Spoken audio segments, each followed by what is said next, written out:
The first time I saw the hatchling, it was barely the size of my hand. It had scales like molten gold and eyes that glowed like amber fire. Most people would have run. I did not. I just stood. I watched. It tilted its head and stared at me. Then it climbed onto my shoulder without hesitation. I knew from that moment that this little creature had chosen me, not the other way around. In our world, dragons were rare, hatchlings rarer, and no one in the village dared to touch them. They whispered that dragons brought danger, misfortune, even death. I did not care. I named it Solace. Solace fit perfectly on my shoulder. Its wings were tiny, not yet strong enough to fly. Its tail curled around my neck like a scarf. It chirped softly. Its eyes never left mine. The bond was instant. The first night was difficult. Solace refused to sleep. It clung to me, shifting in my arms, twitching, breathing in shallow bursts. I tried laying it down. I tried placing it in a warm nest I built. Nothing worked. It only calmed when I held it close. Days passed. The village grew curious. They began to watch me and the hatchling. At first, the looks were cautious. Then they turned cold. People whispered about how dangerous dragons were, about how a human should not keep one. One morning, the village council arrived. They demanded the hatchling be taken from me. They said it was too dangerous. They said it was unnatural. I stood my ground. No, I said, Solace is mine. It chose me, not you, not anyone else. They shook their heads. This is not safe. We cannot allow it. I held Solace closer. The hatchling chirped and nuzzled against my neck. Its small claws dug into my shoulder. I could feel its heartbeat, fast, frantic, afraid. I will not let you take it, I said. Do what you must, but you will not separate us. They tried anyway. That afternoon, 2 council guards approached. One carried a wicker cage. The other held a bundle of warm blankets. They moved slowly, speaking softly. They did not want to startle Solace.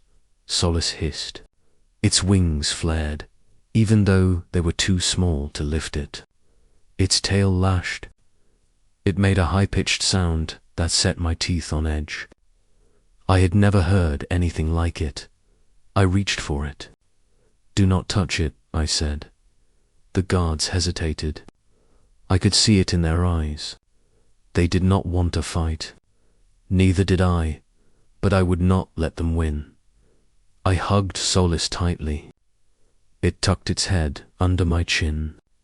Its small body shivered. Its eyes, wide and golden, stared at the guards. I realized then that Solace was afraid of losing me, afraid of being alone. I made a decision. I stood up. I did not speak. I walked toward the edge of the village, toward the forest. They called after me.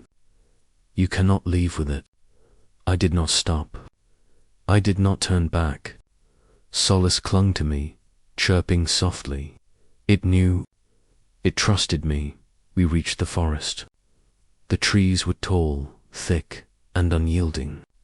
We stepped into the shadows.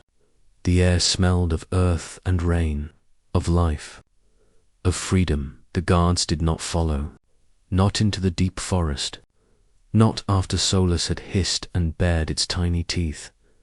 That night, we made a shelter. I built a small fire. Solace curled on my chest. For the first time since it hatched, it slept, quietly, peacefully, safe. Over the next weeks, I learned more about Solace. It grew fast. Its scales shimmered in sunlight. Its claws grew sharper. Its wings stretched longer. It was strong, fierce, loyal. Every time I left for water or food, Solace followed. Every time I returned, it chirped happily and nuzzled against me. It refused to sleep unless I was near. It refused to eat unless I offered. It refused to leave my side. Word of the dragon in the forest spread. Hunters came, adventurers, treasure seekers. They wanted Solace. They wanted the gold scales, the fiery breath, the rare magic that came with dragons. I fought them off as best I could, with traps, with fire, with words. But most importantly, I fought for trust. Solace trusted me. I trusted it. That bond was stronger than any sword, stronger than any threat. One day, a group of 3 came with cages, nets, and tranquilizers. They said they were official dragon handlers. They said I had no right to keep it. I stood at the edge of our camp, Solace at my side. It flared its wings. Its tail whipped through the air. Its eyes glowed bright. "You will not take it," I said. The tallest of them laughed. "It's just a hatchling. It cannot fight. It will not resist long." I took a deep breath. I stepped forward. "You do not understand," I said. "It is not just a hatchling. It is my companion, my friend, my family." Solace chirped loudly. Its body quivered with excitement and anger. It leaped onto the tallest man's shoulder. Its tiny claws dug in. Its teeth snapped near his ear. He stumbled back, screaming. The other 2 froze. They had never seen a dragon act like this. Not one so small and yet so fearless. I smiled. "It will not leave me. Not for you. Not for anyone." They tried to grab Solace. They failed. They backed away. They ran, screaming. I looked down at the hatchling. Its wings were small but fluttered with triumph. Its eyes were bright. Its claws gentle now, resting on my arm. "You are safe," I whispered. Days turned into weeks. Weeks into months. Solace grew larger. Its scales became stronger. Its wings stretched wide. Its chirps became roars. Its small hisses became fire. I trained it carefully, not with fear, not with force, with trust, with patience. With love. We discovered new abilities.